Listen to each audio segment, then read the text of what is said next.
You're listening to the Turi Writers She Said What podcast. I'm Turi, along with Marcy Persky. When you go to your neighborhood street festival or county fair, do you come home with a pocket full of, I don't know, what do you call them? Marcy goes to the Coconino County Fair, comes home with the same baby she brought, and a moral dilemma.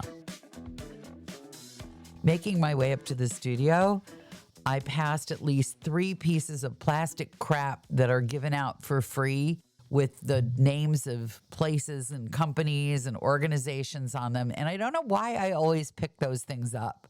When do I really think that I'm going to need this Chicago Transit Authority wire organizer? What was I thinking when I went up to the table at the street fair and said, yeah, I want this plastic made in China. It's oval. It's about 3 inches long, and it's got 2 not complete holes in it. And it says CTA. What do I realistically? I mean, you can't even put dental floss on here. What's the point of it? I can't tell you because on the opposite end of the spectrum, Yeah.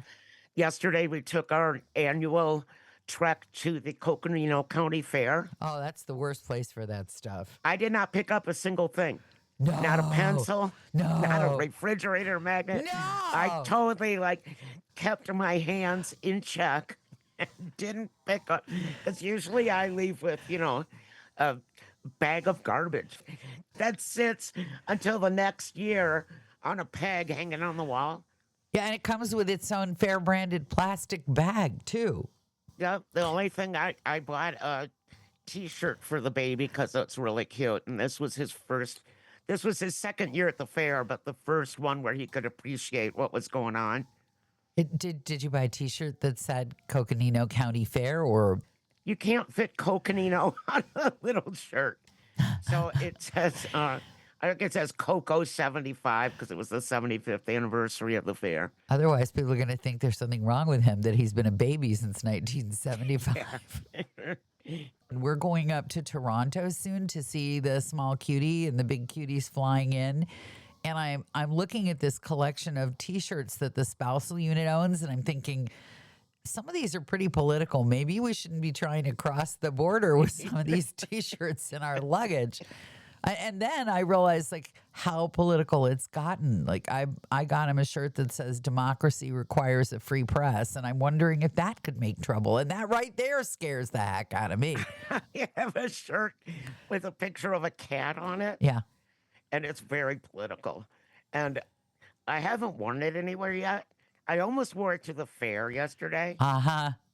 But surprise, surprise, there was very little politics actually going on. And I think because this is an off year, maybe, we did a lot of sitting around people watching because we're old now.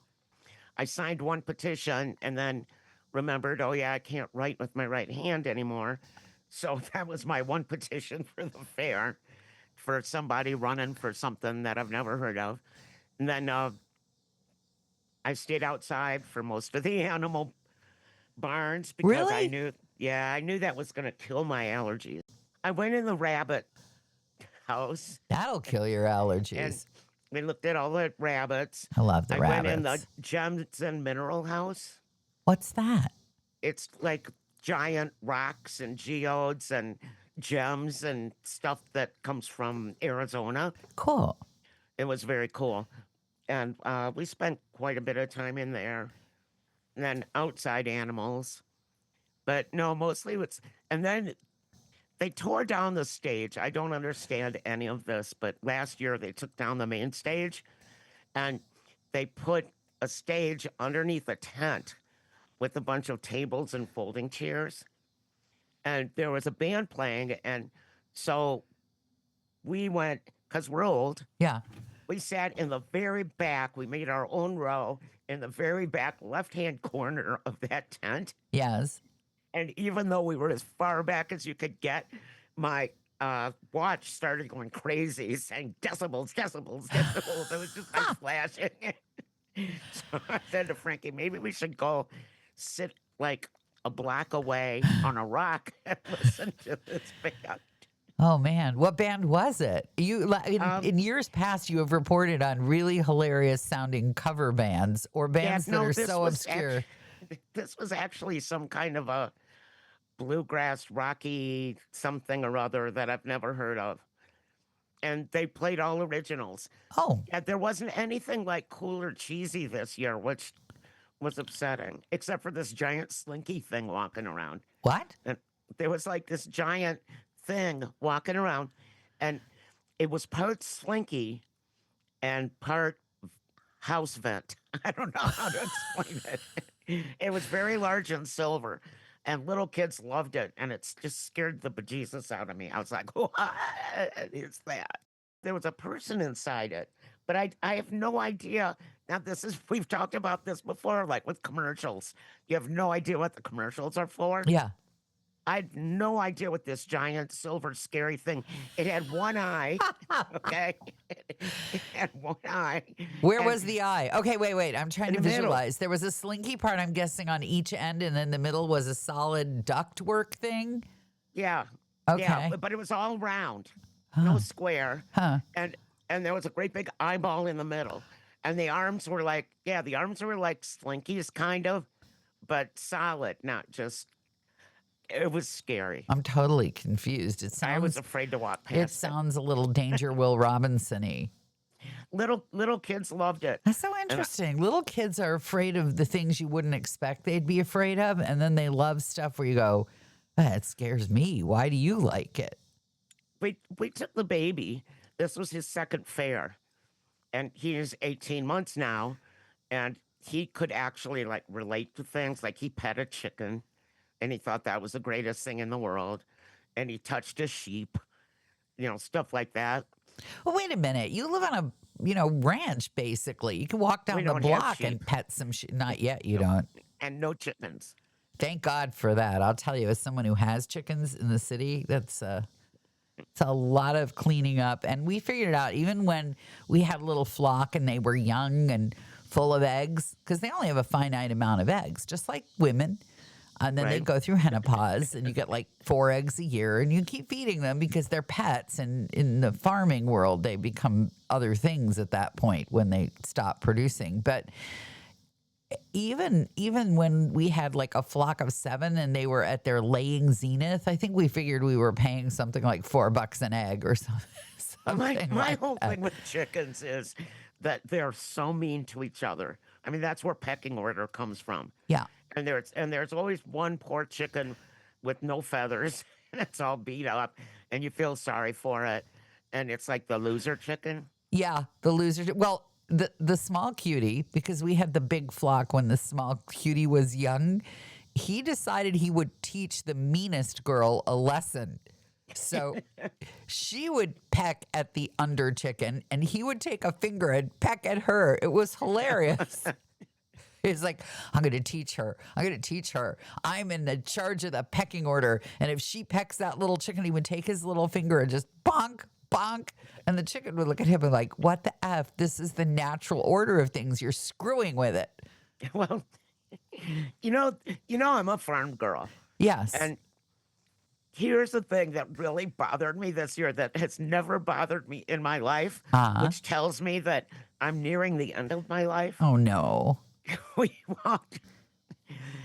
We got there at like I don't know 2:30 maybe, Yes. and you could hear throughout the entire fairgrounds almost the 4-H auction off their Oh, animals. yeah.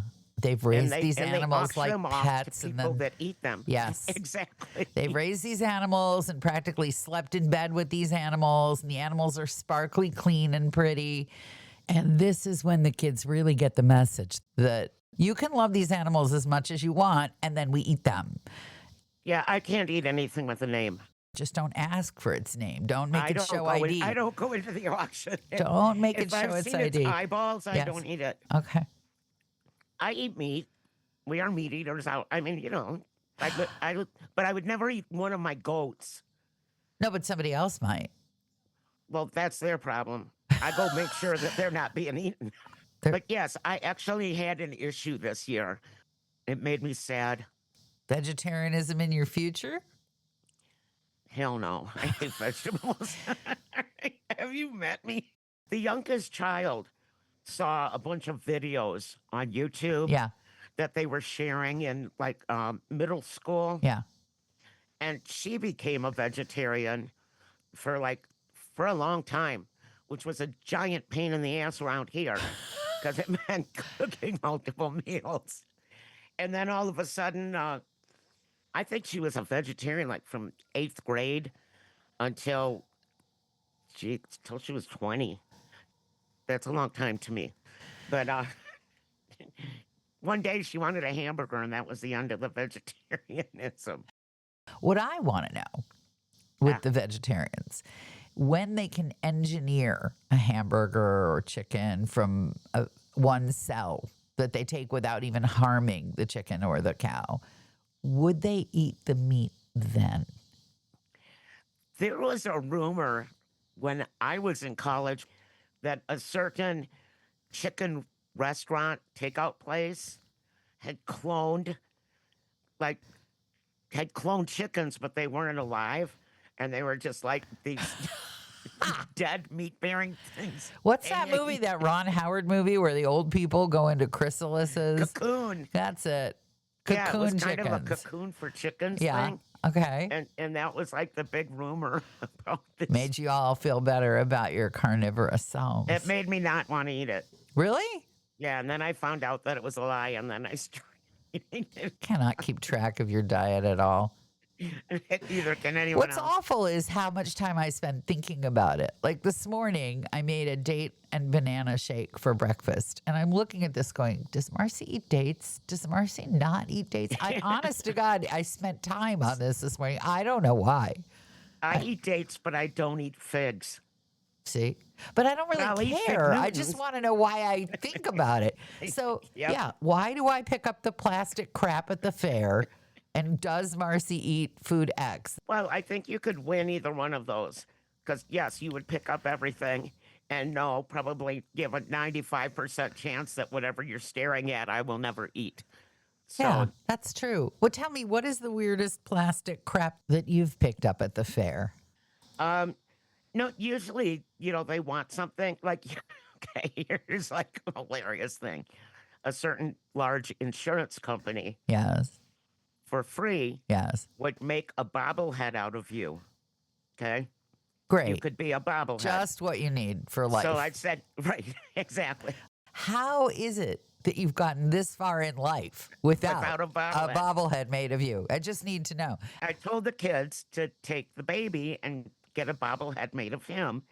And then when he's older, he can put it on his dashboard in the car. Great. So, of course, he had to give up all kinds of information, Yeah. which no way was I going to do. And then they got the little bobblehead with the baby, right? Showed it to him. He looked at it and threw it, smashed it into pieces. But it's okay because they're going to be in touch with him now for the rest of his life. I know, I know. Don't worry. That had to have been the weirdest thing. I've never seen make yourself a bobblehead. Well, there's somebody's 3D printer technology working Well, overtime. it's really just they take pictures of you and then they glue the picture inside. Oh, big freaking deal then. That's just stupid. I thought they did a real bobblehead. Dude, you're talking about it 7,000 feet in the middle of nowhere. I don't don't know. even know if there's 3D printers up here. If you have enough crap on your dashboard, you will have an accident from looking at it. My girlfriend from many years ago had this Buddha bouncing up and down on her dashboard. And I couldn't take my eyes off it. And I thought, if I were driving the car, this would be like Buddha would make my car crash. I gotta tell you, the second car in a row, Yeah. I have this just really awful. It was an air freshener, but I had to open it and let it sit outside Because it for smells days so until the bad. smell went away. Yeah, but it's Post Malone. Do you know who he is? Yeah, sort of. With all the tattoos on his face. Yeah. It's Post Malone like doing something weird, and it's supposed to keep the cops away. It's like, Is that how they marketed it? No, that's how I marketed it in my head. And Oh. so far, it's worked. I've never had it. So let's get this straight now. You just buy whatever piece of marketing crap you want, you stick it on your rearview mirror, and you tell yourself that it's there to keep X from happening. And it works. Okay. Yes. Oh, It's well, like don't step on the cracks or you'll break your mother's back kind of thing. a new approach to life right here on the podcast. There you go. Thanks for listening to the Turi Writers She Said What podcast. Assuming you like what you heard, you might want to leave us a good review and maybe pick up my book, She Said What? A Life on the Air, which you can get from your independent bookseller or that giant website that sells absolutely everything.